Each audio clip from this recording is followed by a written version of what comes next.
नमस्कार दोस्तों, आपका हमारे YouTube चैनल भक्ति ज्ञान त्योहार में स्वागत है। आज मैं आपको जीवित पुत्र का व्रत की कहानियां सुनाने जा रही हूं। अगर आपको ये कहानियां पसंद आएं तो कमेंट बॉक्स में जीमुत वाहन भगवान की जय अवश्य लिखिए। साथ ही अगर आप मेरे चैनल पर नए हैं तो मेरे चैनल को सब्सक्राइब कीजिए और बेल आइकॉन पर क्लिक जरूर कीजिए, जिससे हमारे वीडियो के नोटिफिकेशन आपको मिलते रहें। गंधर्वों के एक राजकुमार थे जिनका नाम जीमुत वाहन था। वे बड़े उदार और परोपकारी थे।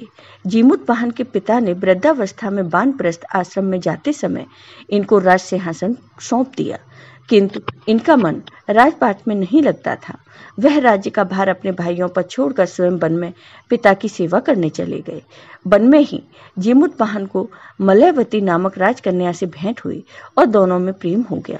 एक दिन जब वन में भ्रमण करते हुए जीमुत वाहन काफी आगे चले गए, तब उन्हें एक बूढ़ी माँ विलाप करते हुए दिखी। जीमुत वाहन उनके पास गए और उनसे पूछा, माँ जी, आप क्यों रो रही हैं?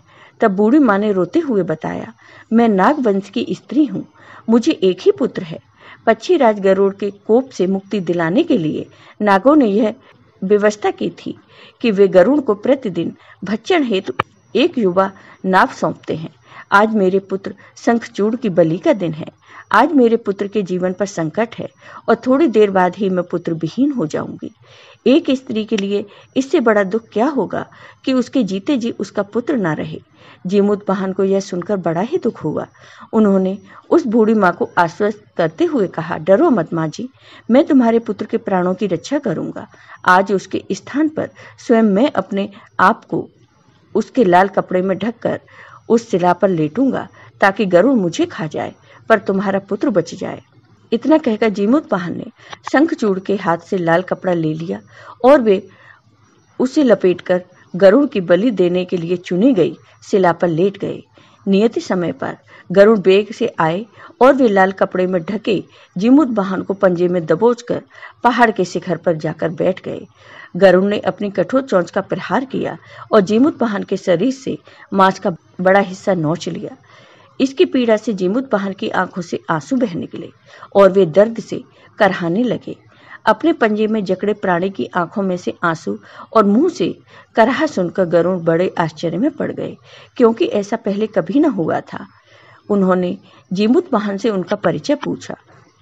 जीमुत वाहन ने सारा किस्सा कह सुनाया कि कैसे एक स्त्री के पुत्र की रक्षा के लिए वह अपने प्राण देने आए हैं। आप मुझे खाकर भूख शांत करें। गरुड़ उनकी बहादुरी और दूसरे की प्राण रक्षा के लिए स्वयं का बलिदान देने की हिम्मत से बहुत प्रभावित हुए। उन्हें स्वयं पर पछतावा होने लगा। वह सोचने लगे कि यह एक मनुष्य है जो दूसरों के पुत्र की रक्षा के लिए स्वयं की बलि दे रहा है, और एक मैं हूँ जो देवों के संरक्षण में हूँ किंतु दूसरों की संतानों की बलि ले रहा हूँ। उन्होंने जीमुत वाहन को मुक्त कर दिया। गरुड़ ने कहा, हे मनुष्य, मैं तुम्हारी भावना और त्याग से बहुत प्रसन्न हूँ। मैंने तुम्हारे शरीर पर जो घाव किए हैं उसे ठीक कर देता हूँ। तुम अपनी प्रसन्नता के लिए मुझसे कोई वरदान मांग लो। तब राजकुमार जीमुत वाहन ने कहा, हे पक्षीराज, आप तो सर्वसमर्थ हैं। यदि आप प्रसन्न हैं और वरदान देना चाहते हैं तो आप सर्पों को अपना आहार बनाना छोड़ दें। आपने अब तक जितने भी प्राण लिए हैं उन्हें जीवन प्रदान करें। गरुड़ ने सबको जीवन दान दे दिया और नागों की बलि न लेने का वरदान भी दिया। इस प्रकार जीमुत वाहन के साहस से नाग जाति की रक्षा हुई। गरुड़ ने कहा, तुम्हारी जैसी इच्छा वैसा ही होगा। हे राजा, जो स्त्री तुम्हारे इस बलिदान की कथा सुनेगी और विधि पूर्वक व्रत का पालन करेगी, उसकी संतान मृत्यु के मुख से भी निकल आएगी। तब से ही पुत्र की रक्षा हेतु जीमुत वाहन की पूजा की प्रथा शुरू हो गई। यह कथा कैलाश पर्वत पर भगवान शिव ने माता पार्वती को सुनाई थी। दूसरी कहानी के अनुसार, किसी वन में एक सेमर के पेड़ पर एक चील रहती थी। पास की झाड़ी में एक सियारन भी रहती थी। दोनों में गहरी दोस्ती थी। चिल्हो जो कुछ भी खाने को लेकर आती उसमें से सियारन के लिए जरूर हिस्सा रखती। सियारन भी चिल्हो का ऐसा ही ध्यान रखती। इस तरह दोनों का जीवन आनंद से कट रहा था। एक बार वन के पास गांव में औरतें जितिया व्रत की पूजा की तैयारी कर रही थीं। चिल्हो ने उसे बड़े ध्यान से देखा और अपनी सखी सियारो को भी बताया। फिर चिल्हो और सियारो ने तय किया कि वे भी यह व्रत करेंगी। सियारो और चिल्हो ने जिउतिया का व्रत रखा। बड़ी निष्ठा और लगन से दोनों दिन भर भूखे प्यासे मंगल कामना करते व्रत में रहीं। मगर रात होते ही सियारिन को भूख प्यास सताने लगी। जब बर्दाश्त न हुआ तो जंगल में जाके उसने मांस और हड्डी पेट भरकर खाई। चिल्हो ने हड्डी चबाने के कड़कड़ की आवाज सुनी तो पूछा, यह कैसी आवाज है? सियारिन ने कह दिया, बहन, भूख के मारे मेरे पेट में दर्द हो रहा था, यह उसी की आवाज है। मगर चिल्हो को पता चल गया। उसने सियारिन को खूब लताड़ा कि जब वह व्रत नहीं हो सकता तो संकल्प क्यों लिया था। सियारिन बहुत लज्जित हुई, पर व्रत भंग हो चुका था। चिल्हो ने रात भर भूखे प्यासे रहकर व्रत पूरा किया। अगले जन्म में दोनों मनुष्य रूप में राजकुमारी बनकर सगी बहनें हुईं। सियारिन बड़ी बहन हुई और उसकी शादी एक राजकुमार से हुई।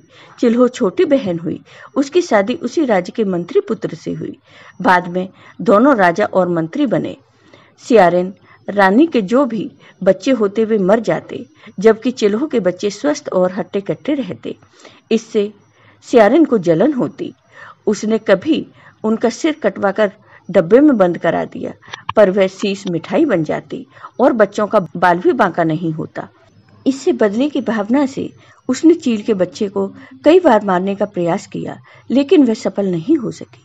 बाद में चील ने सियार को अपने पूर्व जन्म के जिउतिया व्रत के बारे में बताया। आखिरकार देव योग से उसे भूल का आभास हुआ। उसने क्षमा मांगी और बहन के बताने पर जीवित पुत्र का व्रत विधि विधान से किया। इस व्रत से सियारिन ने भी संतान सुख प्राप्त किया। इस तरह यह व्रत संतान सुख की प्राप्ति के लिए जगत में प्रसिद्ध हुआ। जय हो जीउतवाहन भगवान की। आपको ये वीडियो पसंद आया हो तो कमेंट बॉक्स में कमेंट करके जरूर बताइए। साथ ही मेरे वीडियो को ज़्यादा से ज़्यादा शेयर करिए। धन्यवाद दोस्तों।